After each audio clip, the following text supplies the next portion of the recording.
Sir এই দেখুন আজকে আমাদের বাড়ি প্রচুর বৃষ্টি হচ্ছে। কি বলছিস? কই আমাদের এখানে তো বৃষ্টি হচ্ছে না। স্যার সত্যি বলছি।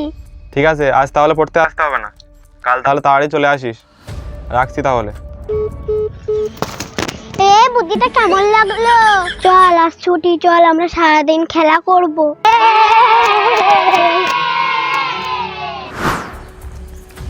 মাস্টারমশাই ভালো আছেন তো? কোথায় যাচ্ছেন? হ্যাঁ হ্যাঁ ভালো আছি, এই একটু সামনে যাব। কিন্তু আপনার হাতে ছাতা কোথায়? কেন, ছাতা কি হবে?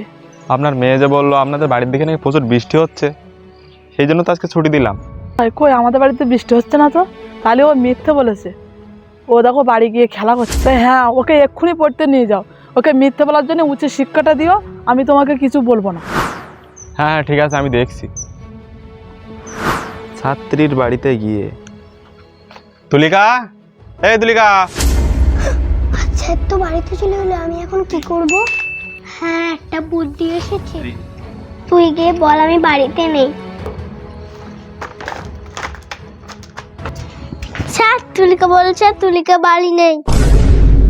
আমি যাবো না, তুই আসবি। স্যার আমার ভুল হয়ে গেছে, আমি কোনোদিন মিথ্যে কথা বলবো না।